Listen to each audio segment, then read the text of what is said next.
तुमच्या विरोधात कुणीही घाणेरडं बोललं, तुमच्या विरोधात कुणीही बंड केलं, तुमच्याविषयी अत्यंत खालच्या दर्जात तुमची टीका केली, तुमच्या विरोधात कुणीही पेटून उठलं, तुमच्या चारित्र्याशी कोण खेळत असेल, तुमच्या अस्तित्वाशी कोण खेळत असेल, तुमच्या विचारांशी कोण खेळत असेल, तुमच्याशी कुणी गद्दारी करत असतील, तुम्ही फक्त शांत राहून विचार करायचा आणि पुढे लढण्याची, ज्यांच्यामध्ये ताकद असते, जो सगळं सहन करू शकतो, जो लढण्याची हिंमत ठेवू शकतो, जो बदनामीला घाबरत नाही, ज्याचा स्वतःवर विश्वास आहे, जो शत्रूशी लढण्याची आणि त्याला मोठं समजण्याची ज्याच्यात ताकद असते, जो सगळ्यांना सन्मानाने वागवतो, जो शत्रू छोटा असला तरी त्याला कमी लेखत नाही, तोच आयुष्यात मोठा होतो, तोच ग्रेट असतो, जो समोरच्याचा लगेच पान उतारा करत नाही, लगेच क्रियेला प्रतिक्रिया देत नाही, तर तो लढण्याचं बळ ठेवतो, तो मोठा असतो, तो अजिंक्य असतो, तो लढवय्या असतो, तो पुढे जाण्याचे स्वप्न पाहतो, तोच हिरो असतो.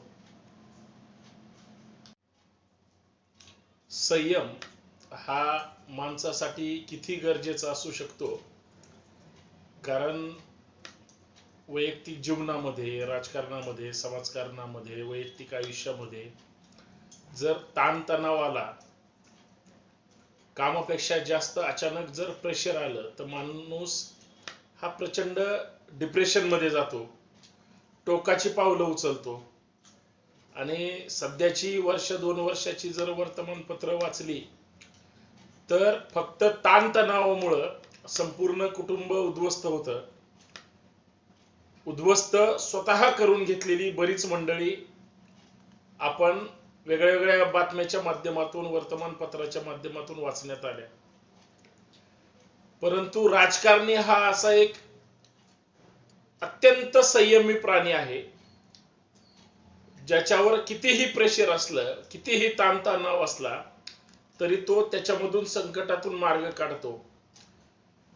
मला असं वाटतं एक 2-4 पद्धतीची माणसं असतात, जी संकटातून सुद्धा मार्ग काढण्याची त्यांची ताकद असते, त्यांची विल पॉवर असते, त्यांची हिंमत असते, किंवा त्यांच्याकडे अशी ती दूरदृष्टी असते की आपलं पहिलंच सगळं चांगलं चाललेलं होतं, मध्येच अचानक अडचणी आल्या, परंतु नंतर येणारा आपला जो मार्ग आहे तो अत्यंत सुखकर होईल, म्हणून तू पेशन्स ठेवतो. सध्याच आपण राज्याच्या राजकारणाचं उदाहरण घेऊ.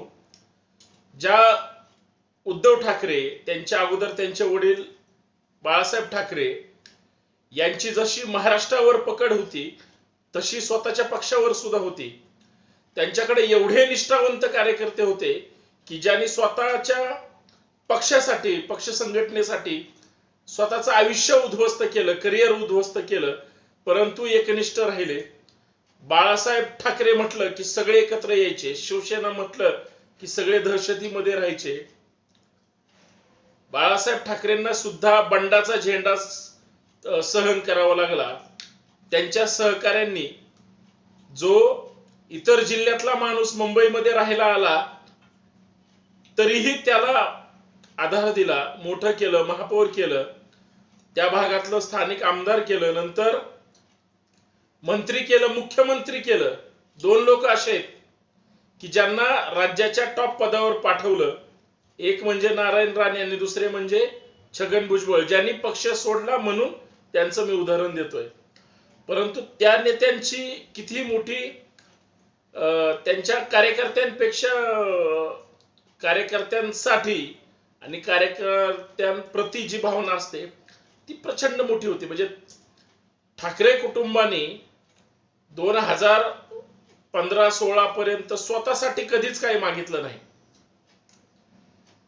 महाराष्ट्राच्या प्रत्येक जिल्ह्यात छत्रपती शिवाजी महाराजांचा जर पुतळा असेल तर तो मान्य केला पाहिजे, एकतर शिवसैनिकामुळं, शिवसेनेमुळं, आणि दुसरा म्हणजे शिवप्रेमींमुळं. परंतु त्यांची निष्ठा छत्रपती शिवाजी महाराजांवर होती. राजकारण मात्र त्यांचं हे हिंदुत्वाशी निगडीत होतं.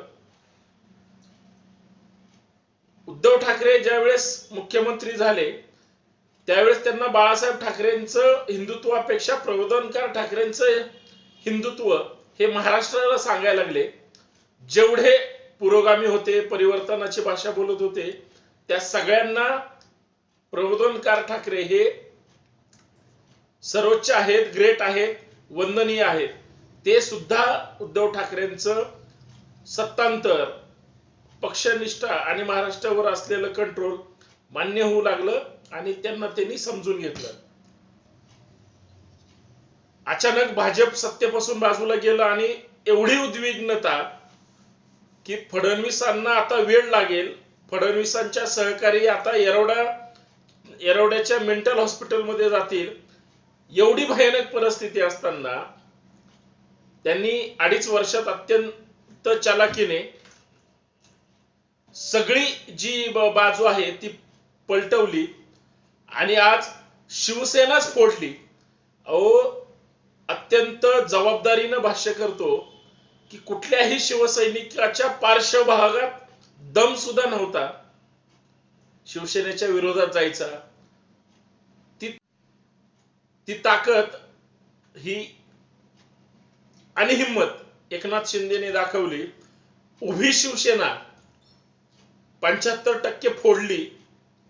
आज अशी परिस्थिती आहे की स्वतंत्र गट स्थापन करतील एवढी भयानक परिस्थिती असताना शरद पवारांनी चालाकीने काँग्रेस, राष्ट्रवादी आणि सेनेची या महाराष्ट्रामध्ये महाविकास आघाडीच्या निमित्ताने सत्ता आणलेली असताना आणि वसंतदादा पाटील असतील, यशवंतराव चव्हाण असतील, यांच्या पाठीमध्ये खंजीर खुपसण्याचा अनुभव ज्यांना आहे ते शरद पवार, कारण असा धोका त्यांनीही दिलेला आहे, ते शरद पवार आज महाविकास आघाडीच्या निमित्ताने सत्तेवर आले. मुख्यमंत्री उद्धव ठाकरे झाले, परंतु आज 84, 85, 86 वयाच्या जवळपास आणि पुढे जात असताना शरद पवारांना एवढा आघात सहन करावा लागतो की जो महाविकास आघाडीचा शिवसेना पक्षातील एक निष्ठावंत शिवसैनिक स्वतःला स्वयं घोषित धर्मवीर म्हणतो, तो अचानक शिवसेनाच फोडतो. आनंद दिघे सांगतो आणि शिवसेना फोडतो. गुरुत्व प्रेम सांगतो आणि शिवसेना फोडतो. जो पक्षाशी गद्दारी करतो, पक्षाशी वैचारिक व्यभिचार करतो, तो माणूस अचानक 42 आमदार सत्तेतले बाजूला घेऊन जातो आणि स्वतंत्र सत्तेचे स्वप्न बघतो. हा आघात साधा नाहीये. म्हणजे मी सुरुवातीला उदाहरण दिलं की वैफल्यग्रस्त आल्यानंतर, आर्थिक ताण असल्यानंतर, मानसिक ताण असल्यानंतर लोक स्वतःचं आयुष्य संपवतात. ते उदाहरण देण्याचं कारण याच्यासाठी होतं, आता उद्धव ठाकरेंच्या डोक्यावर किती ताण असेल, कारण मुख्यमंत्री पदावरून पायउतार व्हावं लागलं. महाराष्ट्राचं सेंटर हेडक्वार्टर म्हणजे वर्षा बंगला आहे, जिथं माननीय मुख्यमंत्री कुठलाही असो तो तिथं राहतो, ते सोडावं लागलं. सत्ताधारी स्वपक्षाचे आमदार सोडून गेले. हसत हसत ज्यांना उद्धव ठाकरेंनी कॅबिनेट केलं ते गद्दार साले निघून गेले. शरद पवारांची हातात आलेली सत्ता 2.5 वर्षात निघून गेली. काँग्रेस देशातून संपली. महाराष्ट्रामध्ये सत्तेत आहे महाविकास आघाडीच्या निमित्ताने, तरीही सत्ता निघून चालली. ह्या लोकांच्या मानसिक डोक्यावर किती ताण असावा, प्रचंड भयानक. ह्यांना किती विचार यांच्या डोक्यात येत असतील हे आपण कल्पना सुद्धा करू शकत नाही. मी एक योगाचा एक साधा कार्यकर्ता आहे, साधक आहे. मेडिटेशन, मानसिक संतुलन ह्याच्यावर थोडाफार विचार करत असताना ताणतणावापासून बाजूला राहायचं आणि चांगलं आयुष्य जगायचं ही भाषा बोलत असताना मला अचानक अरविंद केजरीवाल आठवतात, ज्यांच्याकडे राजकीय कौशल्य आणि अभ्यास शून्य होता. फक्त प्रशासकीय अधिकारी, IAS ऑफिसर म्हणून फक्त त्यांची ओळख होती, पण ती त्यांनी VRS घेऊन पोचली आणि सामान्य सामाजिक कार्यकर्ते झाले. त्या माणसांनी दिल्ली जिंकली, कारण दिल्ली जिंकायच्या अगोदर ते स्वारगेटच्या ध्यान केंद्रामध्ये आले. 8-10 दिवस, 12 दिवस काहीतरी त्यांनी मेडिटेशन केलं. एक शब्दही 12 दिवसात बोलले नाही. संपूर्ण शरीराची मानसिक शक्ती वाढवली आणि संतुलन त्यांनी कंट्रोलमध्ये ठेवलं. ज्यावेळेस दिल्लीला गेले आणि इलेक्शन लढले, पाटी कोरी असताना त्यांनी अ, आ आणि ई लिहिलं. त्याच्यासाठी हे उदाहरण आहे की माणसामध्ये विल पॉवर जर स्ट्रॉंग असेल तर तो कशावरही मात करू शकतो. हे सगळ्या राजकीय पक्षांच्या टॉपच्या नेत्यांमध्ये विल पॉवर प्रचंड कशी काय येते याचा अभ्यास केला पाहिजे मित्रांनो. हे कधीच आत्महत्या करत नाही, हे कधीच डिस्टर्ब होत नाहीत, हे कधीच उद्ध्वस्त होत नाहीत. हे हजारो कोटी रुपये कमवतात सगळ्या मार्गाने, पण ते कधीच लोकांना समोर येत नाहीत. सत्ता अचानक गेली काय आणि सत्ता अचानक आली काय हे सहनशीलतेने सांभाळण्याची ताकद त्यांच्यामध्ये असते. ती ताकद ही तुमच्या आमच्यामध्ये काय येत नाही, हा या माध्यमातून भाष्य करण्याचा एक साधा सरळ विषय आहे की तुमच्यात जर चांगली विल पॉवर असेल, तुमच्यात जर स्वप्न चांगले असतील आणि टॉपची सहनशीलता असेल तर तुम्ही या देशातील प्रत्येक गोष्टीवर मात करू शकता आणि तुम्ही जगामध्ये स्वतःचं कर्तृत्व सिद्ध करू शकता. तुमची विल पॉवर चांगली पाहिजे, तुमचं मानसिक संतुलन मजबूत पाहिजे, तुमचं मानसिक संतुलन व्यवस्थित पाहिजे. ही व्यवस्था तुम्हाला त्रास देण्यासाठी काही काम करेल. ही व्यवस्था एवढी बरबटलेली आहे की तुम्ही सत्तेवर असा, प्रशासनात असू द्या, राजसत्तेत असू द्या किंवा धर्मसत्तेत असू द्या, अर्थसत्तेत असू द्या किंवा न्याय व्यवस्थेमध्ये असू द्या किंवा तुमच्या सामाजिक जीवनाच्या व्यवस्थेमध्ये असू द्या, तुमच्या कौटुंबिक व्यवस्थेमध्ये असू द्या, तुम्हाला डिस्टर्ब करणाऱ्या हजारो गोष्टी असतील, पण तुम्ही सक्षम राहिलं पाहिजे. हीच शक्ती तुमच्या मनामध्ये, तुमच्या मेंदूमध्ये, तुमच्या अंतर्गत इच्छाशक्तीमध्ये असले पाहिजे, तरच तुम्ही जिंकू शकता. सांगण्याचा मुद्दा एवढंच आहे की तुम्हाला जर लढायचं असेल तर अगोदर 100 वेळेस विचार केला पाहिजे की मला ते पाऊल टाकायचंय, ते मला जिंकता आलं पाहिजे. मला मोठं व्हायचंय परंतु दुसऱ्याला गाडून नाही तर स्वतःच्या कर्तृत्वावर, आणि मला ती लक्ष छेदायचंय ते इतरांना डावलून नाही तर सगळ्यांना सोबत घेऊन, तरच तुम्ही व्यवस्थेचं गोल पूर्ण करू शकता. हीच वैचारिक ताकद असते.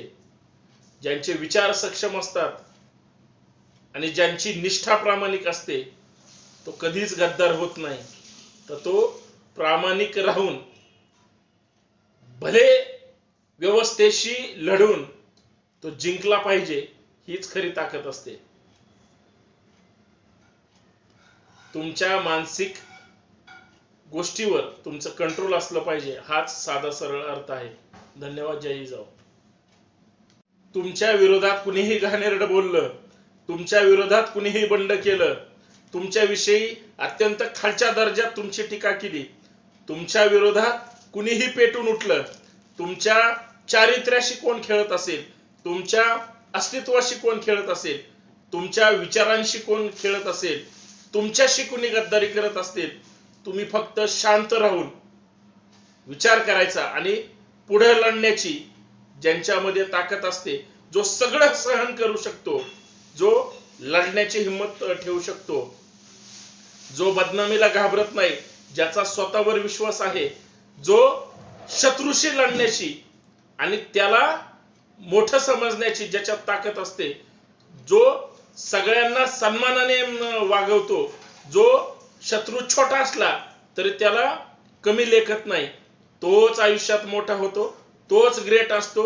जो समोरच्याचा लगेच पान उतारा करत नाही, लगेच क्रियेला प्रतिक्रिया देत नाही, तर तो लढण्याचं बळ ठेवतो, तो मोठा असतो, तो अजिंक्य असतो, तो लढवय्या असतो, तो पुढे जाण्याचे स्वप्न पाहतो, तोच हिरो असतो.